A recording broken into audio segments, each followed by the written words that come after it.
On passe ensuite au service presse et j'ai beaucoup de choses à vous montrer de beaucoup de maisons d'édition différentes. On commence tout d'abord avec les éditions Choc d'Homme qui m'ont envoyé Petit Dieu et autres contes, donc qui sera c'est un manga, hein. Le format est assez grand mais c'est un manga, les dessins sont très très beaux avec plusieurs petites histoires courtes qui vont être proposées dans ce récit. Ça a l'air très très chouette, il est assez fin mais le grand format, vous voyez par rapport à maman, le grand format fait que vraiment ça a l'air très très sympathique et je pense que finalement c'est une lecture plutôt rentable, donc à voir ce que ça donne, j'ai hâte de découvrir.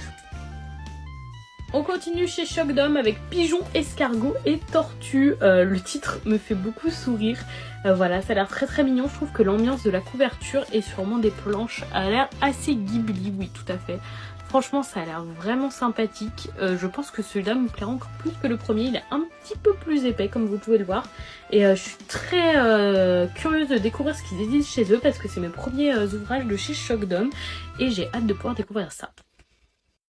On passe ensuite chez Michel Lafon avec leur nouveau label Siku qui sera une édition de Webtoon et il commence avec White Blood. Alors pour ma part je ne le connaissais pas du tout mais j'ai vu qu'à l'annonce de ce titre vous étiez très nombreux à être très contents de le voir arriver en format relié chez nous.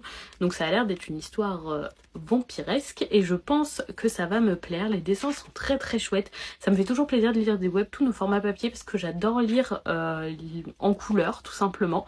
Donc je pense que ça va beaucoup me plaire et j'ai les 2 premiers tomes pour en tout cas me faire un avis.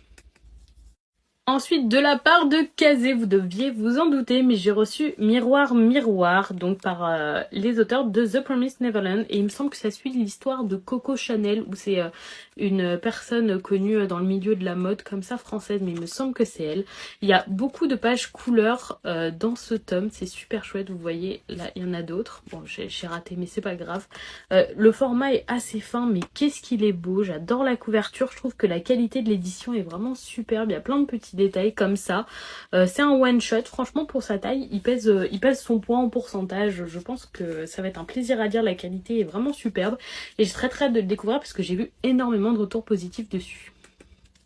De la part de Kiyun, j'ai reçu le second tome de Ranking of King. Alors vu que je regarde maintenant l'animé, je suis en train de le regarder, je pensais pas continuer le manga mais bon, vu qu'il est là, je vais bien évidemment le lire.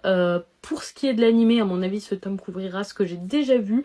J'aime plutôt bien, j'ai vu que c'était un gros coup de cœur pour beaucoup de monde. Pour le moment, c'est pas mon cas. J'aime bien, c'est une très chouette histoire, c'est très mignon, des fois c'est triste, etc. Mais c'est pas un coup de cœur non plus, c'est juste une très très bonne histoire. Et donc, je pense que je préfère le format animé, que je trouve plus fluide, mais je vais quand même lire ce second tome. Ensuite de la part de Omake, une suite que j'attendais énormément, c'est le 3e tome de Bloody Crease. Vraiment une série que j'adore, un énorme coup de cœur pour cette lecture qui est un peu un survival, thriller, vampire, vraiment il y a énormément de choses dedans et ce mélange marche super bien. Je passe toujours un super moment avec les tomes de Bloody Crease et si vous voulez un truc un peu sanglant, un peu violent, je vous le recommande. On passe ensuite chez Soleil Manga avec le 1er tome de Dead Flag. Je vous avoue que ce titre m'était complètement inconnu avant de le recevoir.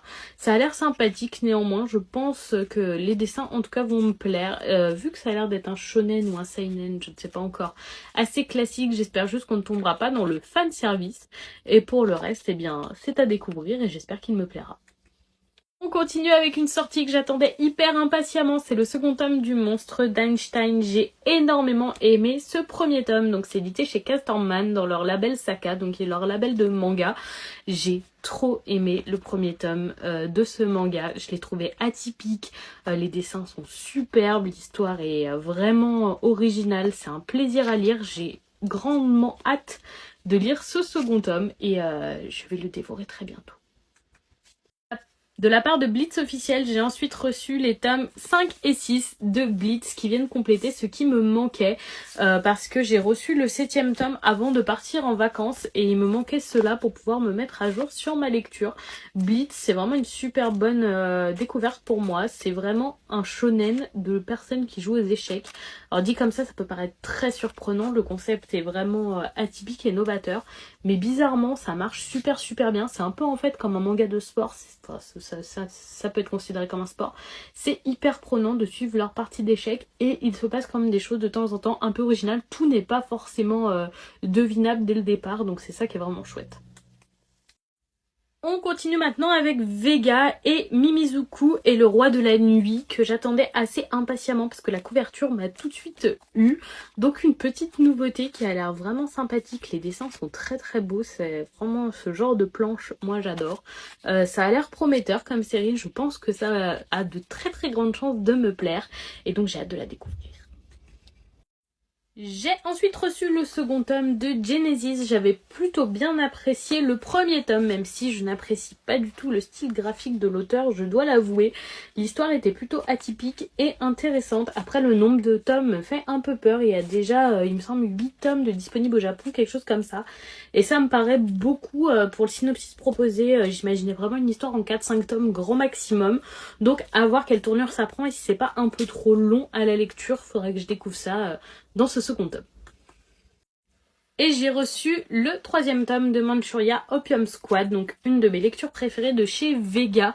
Malheureusement, je n'ai pas encore le tome 2, donc j'avais lu que le tome 1, donc je ne vais pas encore pouvoir lire celui-ci tout de suite. Il faudra qu'il prenne son mal en patience dans ma pile à lire d'ici là, que je puisse me procurer le second tome pour pouvoir continuer. Mais en tout cas, le premier tome était vraiment excellent et j'avais beaucoup apprécié ma lecture.